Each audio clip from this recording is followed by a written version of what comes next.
story of Princess Chandan Bala, who navigated the journey of life, embracing every challenging moment with happiness, accepting them as the fruits of her past actions.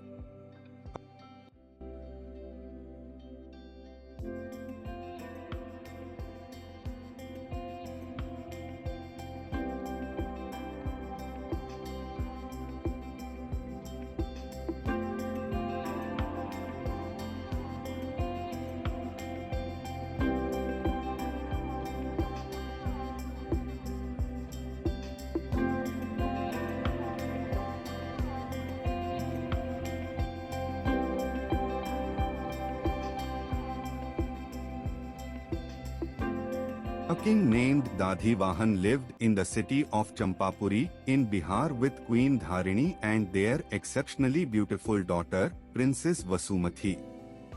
A strong king embarked on an attack on Dadhivahan, who was defeated in war and fled far away to save his life. Upon learning of the defeat, the queen and the princess decided to go to a safe place. While they were running, one of the enemy soldiers captured them.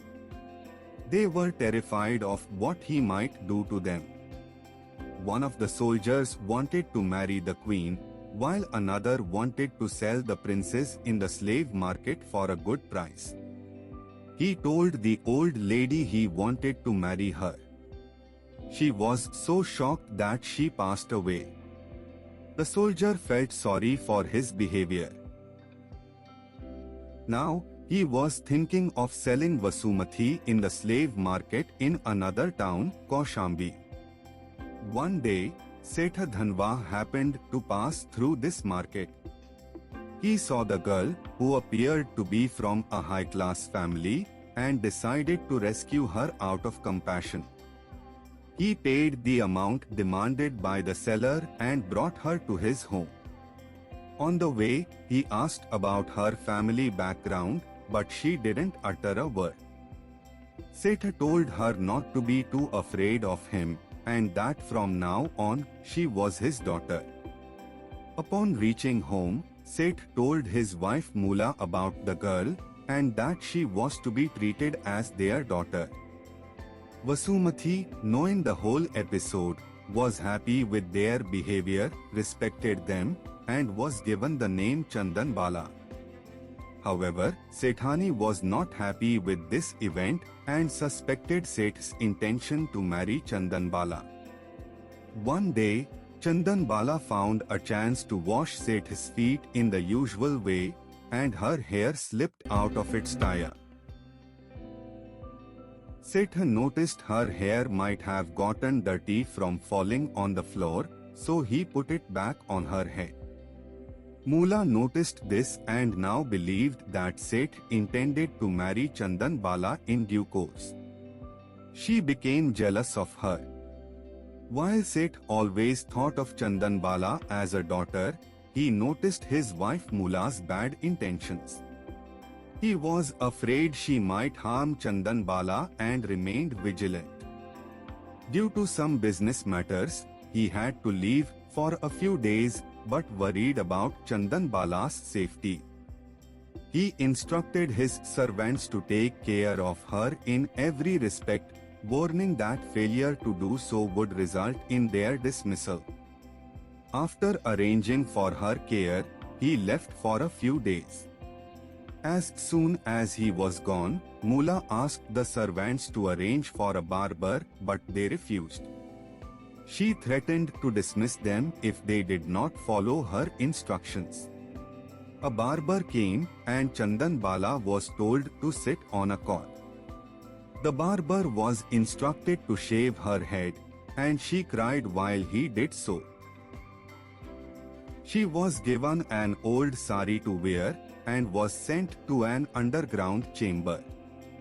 Mula was still not satisfied and wanted to torment her further. She called a smith to chain Chandan Bala and restrict her movement. Additionally, Mula offered her the same food given to the horses, wet grass. Chandan Bala didn't eat and went on a fast until she could offer the food to a monk. Upon returning from his 3-day business trip, Seth didn't see his daughter and learned about the scandal orchestrated by his wife Mula. He rushed to the underground room to bring her out.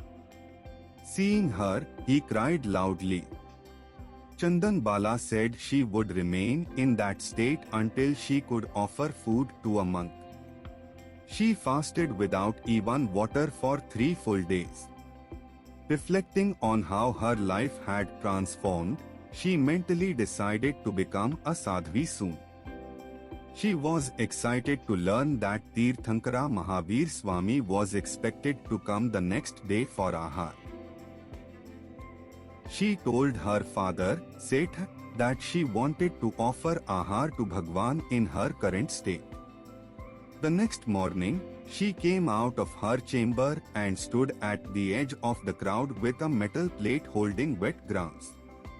Mula, the chief organizer, stood at the front of the line to give Ahar to Mahavir Swami, dressed elaborately and laughing at Chandan Bala. At the appointed time, Swamiji arrived and paused, looking around as if searching for something special. He moved towards Chandan Bala, and she felt joy at the prospect of offering Ahar to Bhagwan. However, as he neared her, he suddenly stepped back. Why? Let's explore the reasons. Mahavir Swami had specific preconditions for accepting food, which were unknown to anyone. As a result, he had been fasting for several months. These conditions were: 1. The food must be offered by a princess. 2. She should have a shaved head. 3. She should be in chains. 4. She should offer uncooked wet grams, with one foot inside the house and the other outside. 5. She should be in tears. Swamiji saw that all the conditions were met except for the last one, there were no tears. As he took a step back, Chandan Bala cried loudly, her eyes filling with tears. Swamiji then stopped, moved towards her, and accepted the wet grams she offered with her hands. This marked the first time in 5 months and 25 days that the young monk Mahavir Swami had food. Everyone was stunned to see the beautiful scene. Heavenly celestial beings witnessed the end of Swami's fasting and celebrated. By the grace of the Devas, the chains on Chandan Bala were broken, her beautiful hair was restored, and she was dressed in exquisite costumes. She looked like an angel. Mula, feeling remorseful, begged Chandan Bala for forgiveness for her misdeeds. In honor of Swamiji and Chandan Bala, celestial Devas showered saffron flowers, filled the air with sweet fragrances, and rained valuables on Seth's bungalow, accompanied by melodious music throughout the city. Everyone was delighted by the outcome. The sweet fragrance and melodious music drew the attention of King Shatanikand, who rushed to the spot with his family and staff. By the time they arrived, Swamiji had already left. An elderly man from the king's family recognized Chandan Bala and walked closer, shedding happy tears upon seeing her. The king asked the Prime Minister why he was crying. The Prime Minister happily revealed that Chandan Bala was actually Vasumati, the Queen's sister.